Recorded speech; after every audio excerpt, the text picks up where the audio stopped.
legal team defending former President Trump was physically ejected from a federal trial after what witnesses are calling the most explosive meltdown they've ever seen from attorneys in a high-profile case. The trigger? The prosecution introduced a single email that the defense had previously sworn under oath did not exist. Witnesses report attorneys being escorted out by federal marshals, while one of them loudly accused the judge of presiding over a kangaroo court. This was far more than just another contentious moment in the ongoing legal saga. It involved licensed attorneys risking professional discipline, contempt charges, and potentially even criminal liability, all while losing control to the point that a federal judge had no choice but to remove them from the courtroom. When marshals are physically leading lawyers out while the judge threatens to refer them to the bar, it signals that something truly unprecedented has occurred. It's remarkable and hard to believe that officers of the court, trained in law school and sworn in after passing the bar, could so completely lose their professional composure in a manner experts say could end careers. Here's what's been unfolding.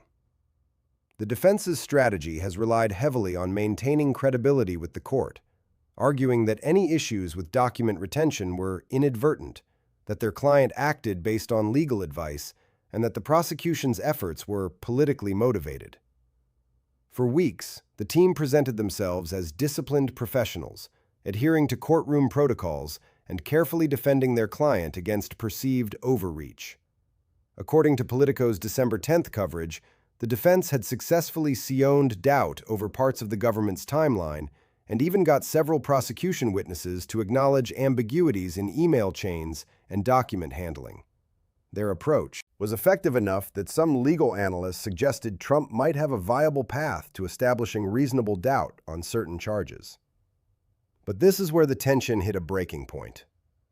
For days, the prosecution had been methodically building toward a key piece of evidence. They had set the stage with testimony on document retention policies, laid out timelines through phone records, and constructed a narrative suggesting intentional obstruction rather than simple oversight.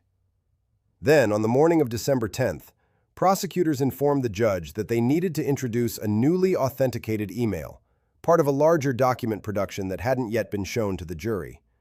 And let's be honest, when prosecutors announce one more piece of evidence and the defense team immediately starts objecting before even seeing it, you know things are about to explode. Here's where it gets really intense. Multiple reporters from CBS, CNN, and the Associated Press inside the courtroom described how the prosecution handed copies of the email to the judge, the jury, and the defense table all at once. The email dated August 2022 fell right in the middle of the period when the attorneys were negotiating with the Justice Department over the return of classified materials. Within seconds of reading it, the lead defense attorney, identified in reports as Trump's primary trial counsel, stood and demanded an immediate sidebar. The judge agreed, and all the attorneys gathered at the bench for what was supposed to be a quiet conference out of the jury's hearing. That's when everything unraveled. According to CNN's legal correspondent, who was close enough to catch parts of the exchange, Trump's attorney raised his voice almost immediately, insisting that the email was fabricated and accusing the government of manufacturing evidence. The judge warned him to calm down, but the attorney only grew louder, demanding that the court declare a mistrial on the spot. The judge then called a recess and had the jury removed from the courtroom.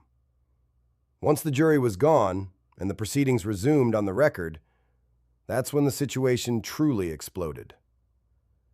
Speaking directly into the courtroom microphone for the official record, the lead defense counsel accused the prosecution of withholding exculpatory evidence, manufacturing documents, and engaging in misconduct he claimed amounted to criminal fraud on the court. The judge pressed him to clarify exactly what he meant, and that's when the attorney made a statement that would ultimately unravel his case. He asserted, this is crucial that his legal team had conducted a thorough review of all emails from that period, and that this very email, just introduced by the prosecution, did not exist in any of the document productions they had received. He stated that his team had never seen it before this moment. Then the prosecutor stood and dropped a bombshell. Calmly, she told the court that this email had actually been produced to the defense back in September during the third document production. It was clearly identified in the production index as item 4732. And in a stunning revelation, the defense had even referenced the same email thread in one of their own pretrial motions, just conveniently leaving out the most damaging portion. The prosecutor handed the judge a copy of the defense's motion with the email thread highlighted, proving they not only received it, but had already used parts of it in their filings. Reporters inside the courtroom described the atmosphere as electric with tension, and Trump's attorney reportedly turned bright red. Instead of stepping back or conferring with his team, he doubled down. He accused the prosecutor of lying, claiming this was a setup, and insisted the email in their files must have been altered after production. The judge, clearly losing patience, asked if he was asserting that the prosecution had fabricated federal evidence. The attorney replied, "Yes, absolutely. That's exactly what I'm alleging." At this point, the second-chair defense attorney tried to pull him back to the table, tugging on his sleeve, but the lead counsel shook him off and pressed on. He declared that the entire prosecution team should be investigated, claimed this was worse than anything in Watergate, and even said the judge herself was complicit if she allowed the fraudulent evidence to be presented to the jury. That's when the judge had apparently heard enough. In a voice reporters described as icy but controlled, she told Trump's attorney that he was now in contempt of court and needed to sit down immediately or he would be removed. Instead of complying, the attorney declared he would not be silenced, insisting that someone needed to expose what was happening in the courtroom, and that he was willing to go to jail to protect his client's constitutional rights.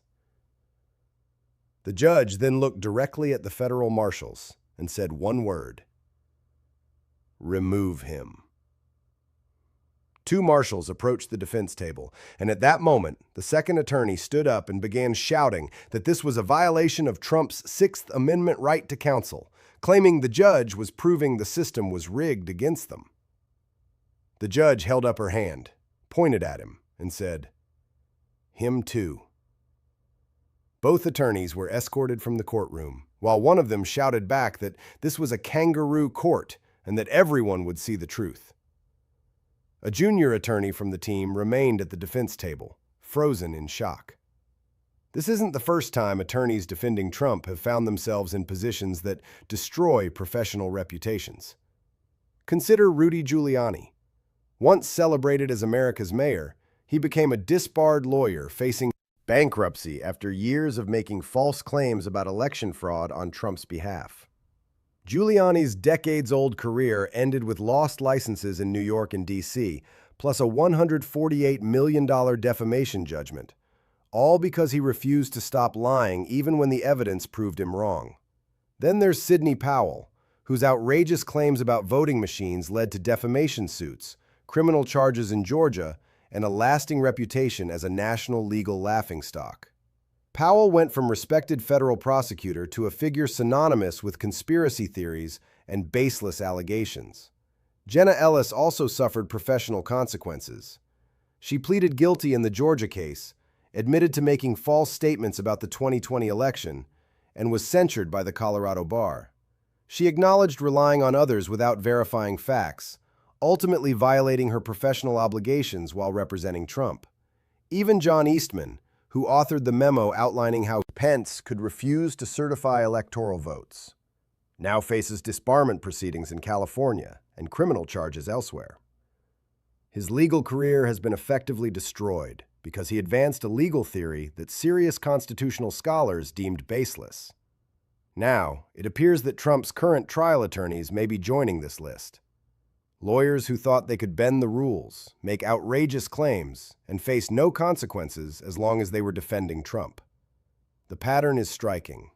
Every attorney who crosses ethical lines while defending him ends up professionally ruined. So, what specifically triggered the immediate ejection? It comes down to one thing: making a factual claim to the court that was demonstrably false, and then refusing to back down when confronted with proof. Legal ethics experts emphasize that attorneys have a duty of candor to the tribunal, meaning they cannot knowingly make false statements to a judge. Crossing this line leaves no room for negotiation. Removal, becomes the only option. When Trump's lead attorney claimed his team had never received that email, he was making a factual representation to the court.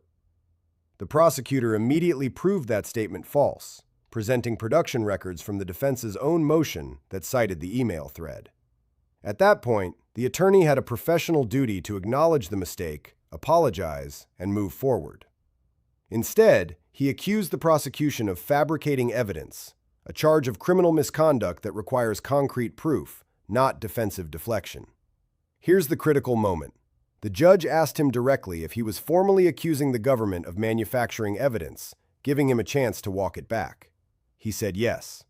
According to legal analysts, that was the line no competent attorney crosses. You do not accuse prosecutors of criminal behavior without extraordinary evidence, especially when the record clearly shows your own statement was false.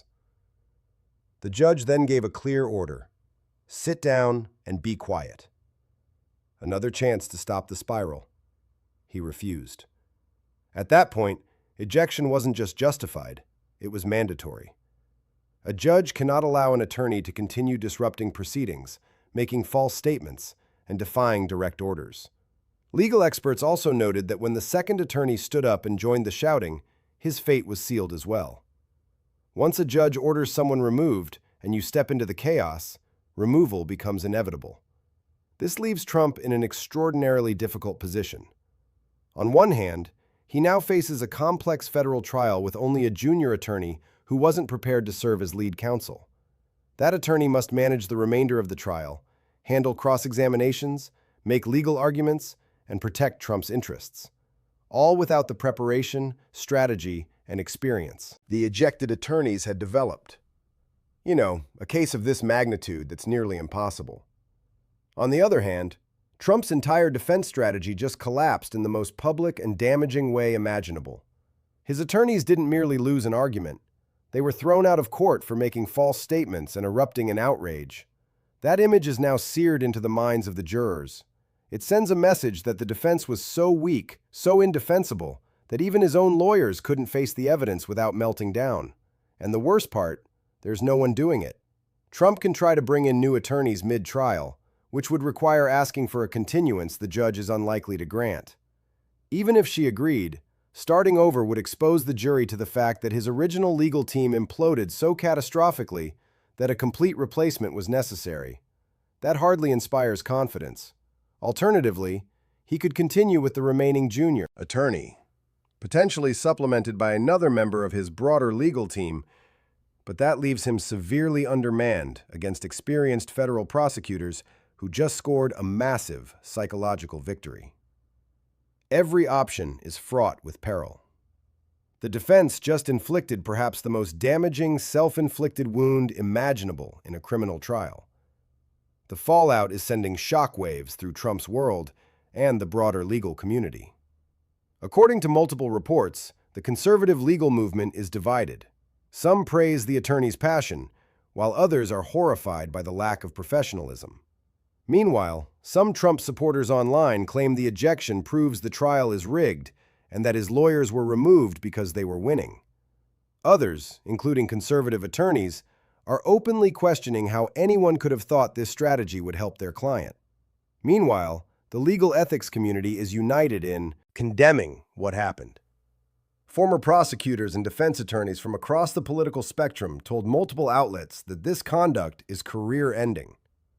The attorneys involved will almost certainly face bar complaints, could be held in contempt beyond the immediate ejection, and might face sanctions, including fines or even suspension of their licenses. Andrew Weissman, former FBI general counsel and prosecutor, told MSNBC that in his decades of practice, he had never seen anything quite like this. He emphasized that making false statements, accusing prosecutors of crimes without evidence, and defying a judge's direct order would normally result in a referral to the state bar and could even trigger criminal contempt proceedings. The tension escalated further during the lunch recess when Trump posted on Truth Social, attacking the judge personally, calling her a partisan hack and praising his attorneys as heroes for standing up to corruption. Legal experts immediately pointed out that Trump publicly criticizing the judge while his attorneys had just been removed for similar misconduct showed either a complete disregard for or misunderstanding of the consequences of courtroom behavior. Former federal judge Nancy Gertner told CNN that Trump's statement could be used as evidence suggesting the attorney's actions were part of a deliberate strategy to create appealable errors or manufacture a mistrial, which could make matters even worse if the judge investigates whether the contempt was coordinated. Legal and ethics experts emphasize that the implications of this unprecedented moment go far beyond a single bad day in court. First and foremost, how does Trump continue this trial? Veteran trial attorneys note that losing an entire, fully prepared legal team mid-trial is catastrophic. The remaining attorney lacks the same command of the evidence, hasn't prepared cross-examinations, and doesn't have the strategic framework developed over months. This leaves Trump at a severe disadvantage for the rest of the trial. Some legal analysts told Politico that Trump should seriously reconsider whether to take the stand in his own defense, because without experienced counsel to prep him and guide his testimony, the risk of self-incrimination rises dramatically. Second, there's the bar ethics dimension. Multiple state bar associations could open investigations into the attorney's conduct. Legal ethics professor Stephen Gillers of NYU Law School told The Washington Post that making false statements to a tribunal is one of the most serious violations an attorney can commit. He noted that lawyers can be disbarred for far less severe conduct. And in this case, the public nature of the meltdown, coupled with the clear record of what was said, makes defending their actions nearly impossible. This wasn't a misunderstanding or a heat-of-the-moment mistake.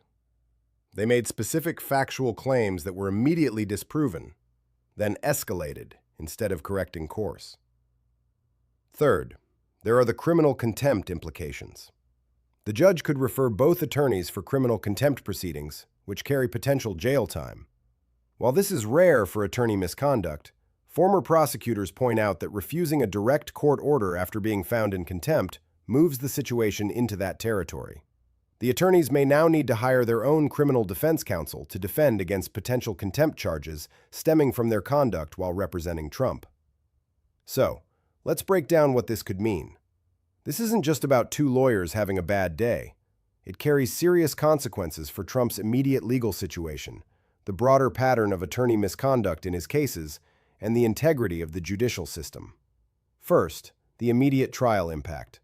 Trump now faces the remainder of his trial with a severely weakened legal team, right after the prosecution introduced potentially devastating evidence, and after the jury witnessed his attorneys being physically removed from the courtroom for making false statements and erupting in outrage. Legal observers following the trial told multiple outlets that this single incident may have eliminated whatever chance Trump had at creating reasonable doubt. Juries tend to draw negative inferences when defense attorneys behave this way, seeing it as a sign of desperation and consciousness of guilt. Looking at the broader implications for Trump's other cases, this incident could shape how attorneys approach representing him in the future. Competent lawyers are likely to be extremely hesitant to take on his cases if they see that doing so could put their licenses at risk. According to Reuters, several law firms that had considered representing Trump in other matters have now declined, citing concerns over whether they could maintain ethical representation given his demands and public statements. With each high-profile misstep, the pool of qualified attorneys willing to represent Trump continues to shrink. Beyond Trump specifically, this sends a warning to all attorneys about the consequences of letting client loyalty override professional obligations. Bar associations and judges are watching these cases closely. The message is clear. You cannot lie to judges. You cannot make baseless accusations. And you cannot refuse direct court orders, no matter who your client is or how high-profile the case. This isn't just about one trial. It's about whether the legal system can function when attorneys abandon professional standards in service of a client's scorched earth strategy. If these attorneys face no meaningful consequences, if they can lie, accuse prosecutors of crimes without evidence, defy orders, and walk away with nothing more than a fine or slap on the wrist, then we are essentially saying courtroom rules don't apply when representing someone powerful. That would open the door for aggressive, unethical legal tactics to become normalized with no real downside. This isn't just about Trump's lawyers. It's about whether every attorney, regardless of their client's status, must follow the same rules of professional conduct. Here's the situation. Trump's attorneys were physically ejected from a federal courtroom by marshals after making demonstrably false statements to the judge, accusing prosecutors of manufacturing evidence without proof and refusing direct orders to be quiet. This was more than a courtroom meltdown. It was a complete breakdown of professional standards, a pattern that seems to follow anyone entering Trump's orbit. When lawyers would rather be dragged out of court than face the evidence, the jury takes notice and it tells them everything they need to know about the strength of the defense. If these attorneys face no serious consequences, then the precedent is clear. There are no real rules for lawyers representing powerful clients. The next few days will be critical. Trump must figure out how to continue this trial with a decimated legal team. The ejected attorneys will face potential bar complaints and criminal contempt proceedings, and the jury will have to decide what they just witnessed and what it means for the credibility of the defense. The stakes have never been higher. The consequences of attorney misconduct never more public, and the path forward never more uncertain. Keep a close eye.